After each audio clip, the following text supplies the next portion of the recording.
Welcome back to the Tech Coach Corner YouTube series presented by Dyknow. I'm Tiara Lustig and I will be your host today. I'm really excited for today's episode. We have a great conversation with Scott Nunes from Modesto City Schools on how you can use Microsoft and Google tools to promote student choice in the classroom and during remote learning. Before we get started, I just want to remind everyone to please subscribe to Dyno's YouTube channel and click the notification button so that you are getting notified when we post new episodes as well as all the other videos that are hitting our YouTube channel.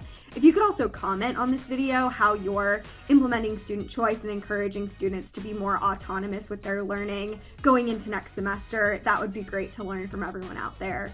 So without further ado, let's jump into the episode. I am Tiara Lustig, and I'm excited to have you with us today. Today we are joined by Scott Nunes from Modesto City Schools in California. Scott, do you want to give a brief introduction to yourself before we get started? Oh, my pleasure. First off, thanks for having me. I'm really excited. I'm Scott Nunes. I'm an ELA teacher turned tech coach for Modesto City Schools, and I have two podcasts, the TNT EdTech Podcast with my buddy Matthew Ketchum, and then Education Today. And I really like to focus on relationships in education and also integrating technology. Awesome. Well, we're excited to have you with us today. You have some great background and information on ed tech and technology integration, so we're excited to hear from you. We worked with you in the past on our Tackling Tech podcast, as well as our technology coaching conference, where you did an awesome presentation on the power of social media and PLNs. Today, I want to shift a little bit and talk more about tactics and tools. So could you talk a bit about Google and Microsoft tools and how you use them to increase student engagement, choice, and collaboration at Modesto City Schools? Oh, definitely. I think the first place to start is deciding which suite of tools you want to use, whether it's Google or Microsoft. You may be in a district where you can use both. Like my district, we leverage both tools, and it's really up to the user to decide which suite to use. And since I have access to both, I use both, and it just kind of depends maybe where I get an item, or I like the AI feature for auto generating backgrounds and layouts slightly better for PowerPoint. So when I'm doing presentations, I'll use that as a default. And if it needs to be a Google slide, then I'll convert it. But what's really nice is both of those play well together. And so if you have a PowerPoint, you can easily convert it to a Google slide and vice versa. So I would start there. And speaking about slides and PowerPoints, I think that's the number one tool you need to get proficient with. Many of us know how to use it, but we need to learn how to take it to the next level. One thing I've learned with distance learning is that I need to be part entertainer, and what I'm doing needs to be highly graphically pleasing to the eye. So it just can't be a standard background and template. I recommend you check out some templates on Slides Mania. They have some really neat interactive ones, and some people to follow on Twitter that have some really good presets and ideas are John Meehan.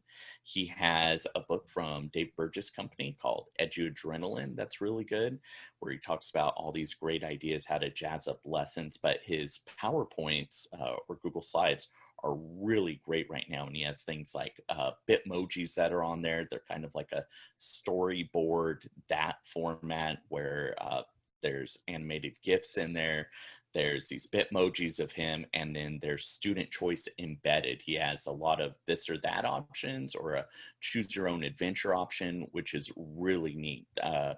In my own classroom, those options have been the most successful. And then you have Amanda Sandoval, who's doing a lot of great work too. Her slides are really interactive. She's done a great job at curating a lot of other people's resources, and I can be sure to share those out with you.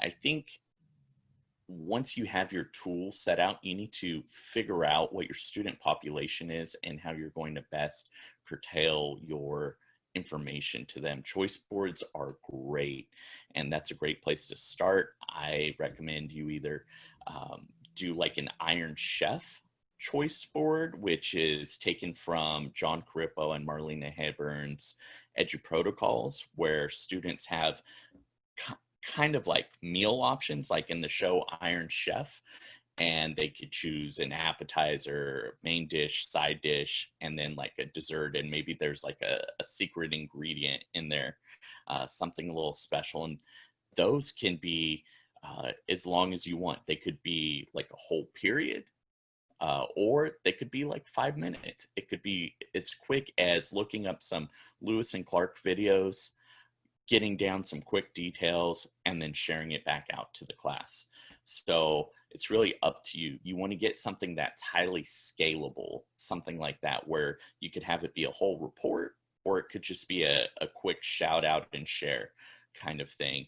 Another strategy that comes from Edu Protocols is sketch and tell. That's another fun one where students will look at a video or a piece of information on the web, and then they'll share out a bit of written information, but then using tools like Google Draw or Microsoft Paint or an outside application like Adobe Spark, they can create graphics and embed those in a presentation. And what I like to do in my classroom is have those types of activities be bell ringer type activities at the beginning of class.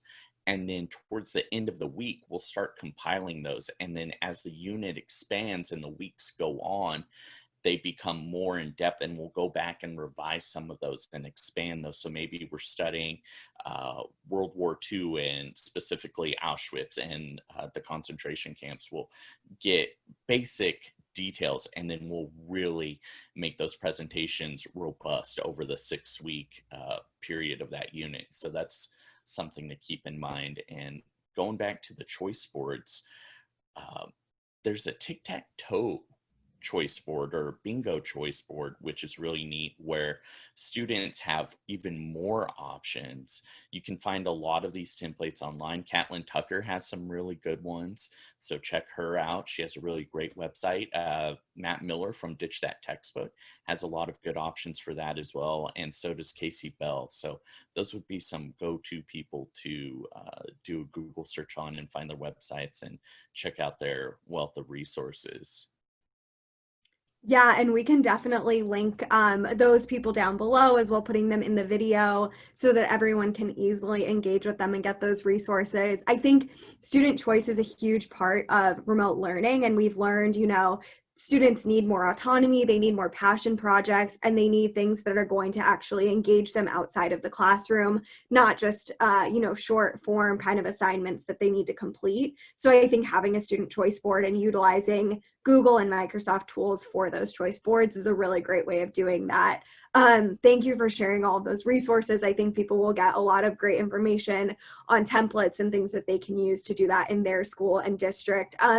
Scott, I know that you have your 2 podcasts as well as you're super, super active on social media. Can you let everyone know where they can find you and your podcasts?